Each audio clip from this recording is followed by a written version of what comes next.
Bonjour à tous et bienvenue dans ce nouveau numéro de La Voix est libre, le rendez-vous politique de la rédaction de France 3 Poitou-Charentes. Émission spéciale législative. Coup de projecteur aujourd'hui sur la deuxième circonscription de Charente. Sont présents pour débattre les deux principaux candidats. Honneur aux dames avec vous, la députée sortante socialiste Marilyn Reynaud. Bonjour madame. Bonjour. Face à vous, le président UMP de Charente et maire de Reignac, Daniel Sauvêtre. Bonjour monsieur. Bonjour. La deuxième circonscription de Charente s'est agrandie, passant de 8 à 13 cantons suite au dernier redécoupage électoral. Pour faire simple, elle regroupe le sud du département, comme vous le voyez, allant de Cognac jusqu'à Opter-sur-Drône, en passant par Jarnac, Barbezieux, Brossac et Villebois-Lavalette. Ce redécoupage avantage-t-il un camp plus qu'un autre, Marilyn Reynaud ? C'est vrai qu'avec cette nouvelle configuration, on pourrait dire que ce sera un peu difficile, puisque sur les 13 cantons, simplement 3 sont à gauche. Mais quand on regarde de plus près et quand on voit les dernières élections régionales et présidentielles, on voit que tous les cantons ont voté majoritairement à gauche.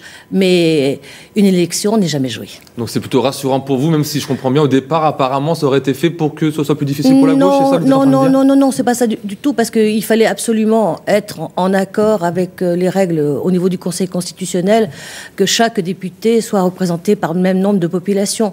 Donc que ce soit Villebois-Lavalette ou Rouillac, de toute façon, ça n'aurait pas changé grand-chose. Sauf qu'il y a une partie d'Angoulême qui existait avant sur le territoire d'une des deux circonscriptions qui a été regroupée et qui n'est plus aujourd'hui. C'est une bonne chose pour vous ou une mauvaise chose, par exemple, Daniel Sauvêtre ? J'aurais de la peine à l'analyser aujourd'hui. Je crois que les résultats du premier tour le 10 juin nous le diront. Aujourd'hui, c'est très difficile de faire des spéculations sur l'intérêt pour l'un ou pour l'autre de ce redécoupage. Sincèrement ?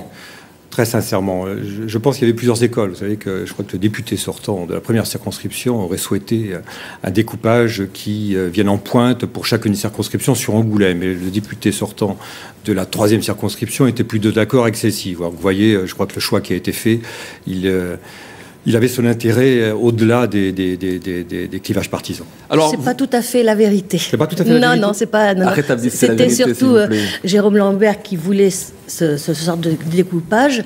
Et au départ, Jean-Claude Vuillet l'avait envisagé, mais après, il s'est rendu compte que faire un fléchage Cognac-Angoulême, c'était trop compliqué. Donc, ça veut dire qu'il y a bien consensus.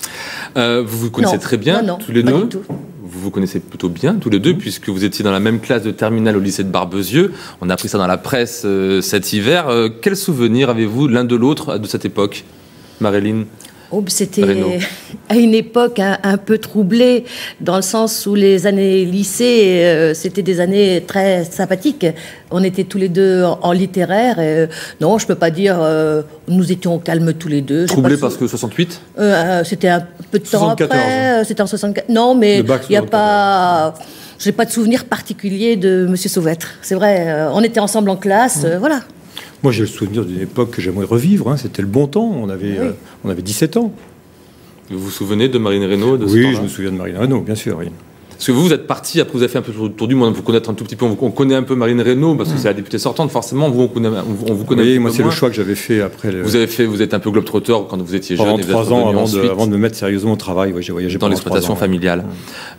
Marilyn Reynaud, comment fait-on pour présenter un bilan de député, sachant que, finalement, votre boulot, ce n'est pas seulement de représenter votre circonscription, mais vous êtes la représentation nationale.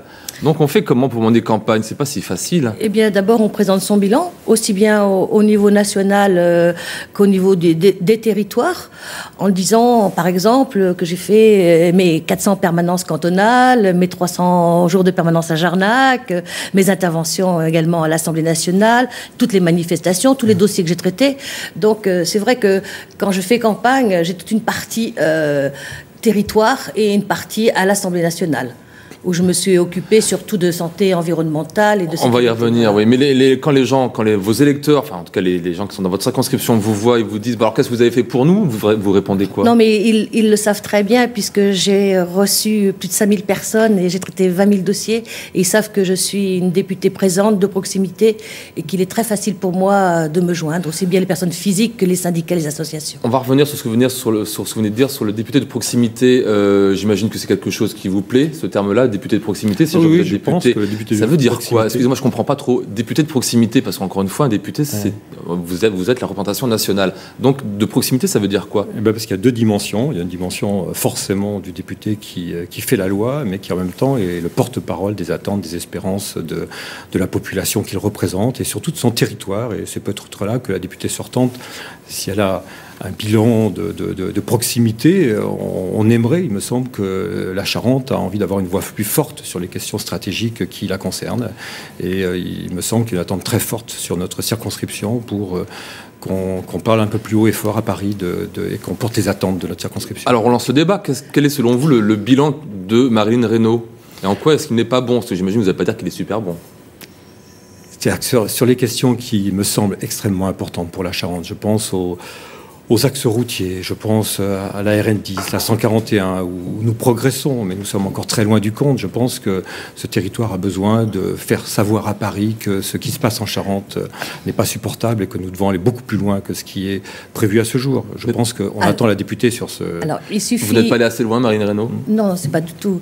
Il suffit simplement de regarder sur mon site, de regarder sur le site de l'Assemblée nationale. Je suis intervenue dans l'hémicycle sur justement la Nationale 10 pour qu'elle soit terminée, et ensemble nous avions manifesté, et j'ai porté au niveau du territoire. C'est vrai que c'était programmé beaucoup plus tôt, mais 10 ans de droite ont fait que les budgets n'ont pas été là pour la Nationale 10, donc c'est acquis maintenant, c'est inscrit dans les schémas d'itinéraire routier, également la 141.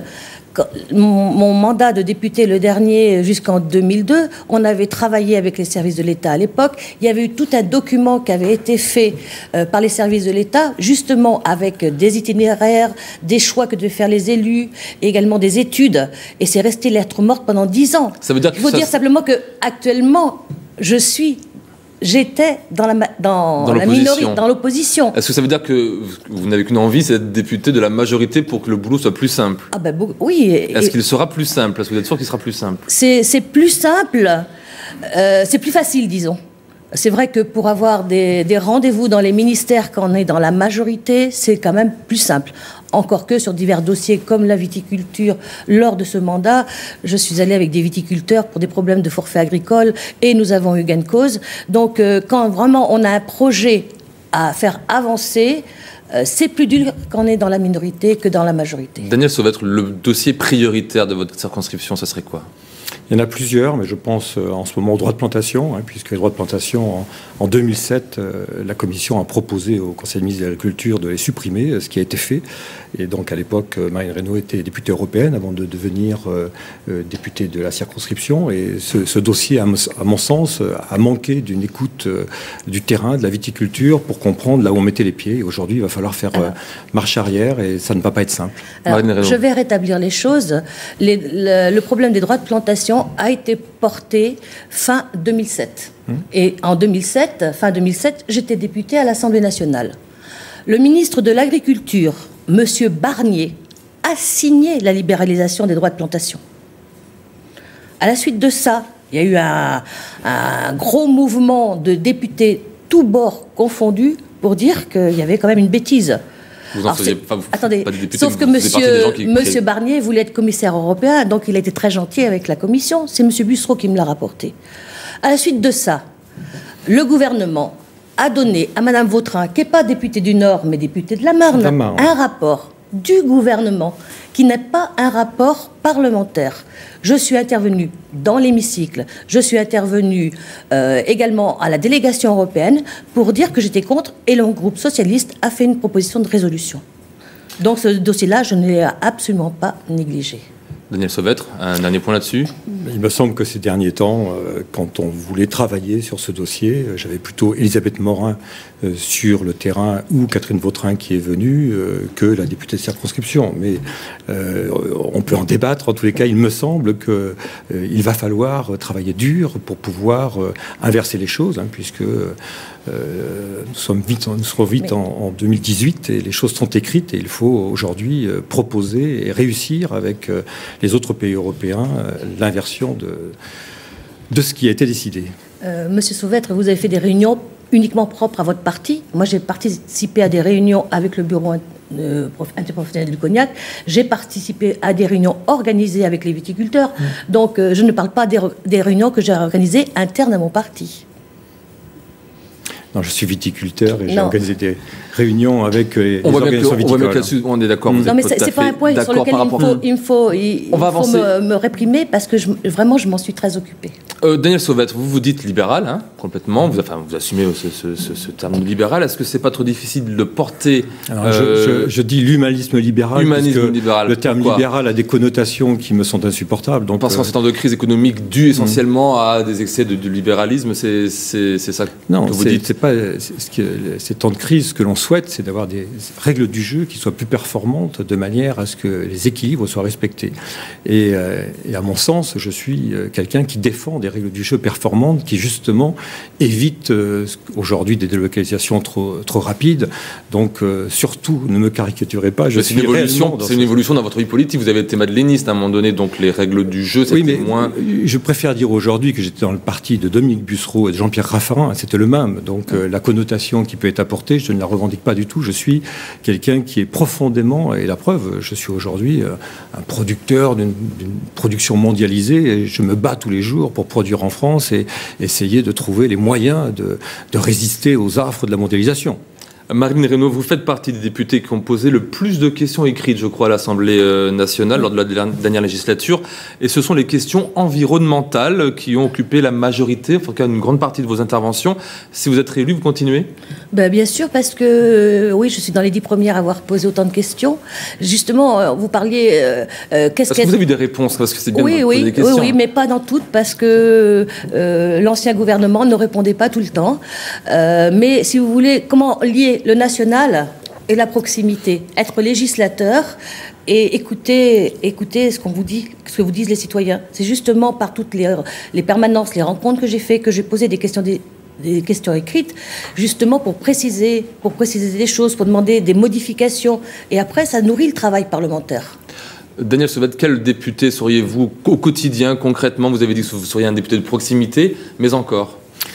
Je pense que je serais un député sur cette circonscription qui se préoccuperait beaucoup plus d'économie et d'emploi. J'ai vraiment la conviction que nous avons un trésor sous les pieds dans cette circonscription et qu'il y a de fortes attentes de la part de ceux qui créent de l'emploi, d'avoir plus de représentation et plus de leadership pour aider à ce développement de l'emploi. Est-ce que cette circonscription n'est pas finalement handicapée par son principal atout, à savoir l'industrie du cognac qui va tout manger autour d'elle? Est-ce qu'il y a...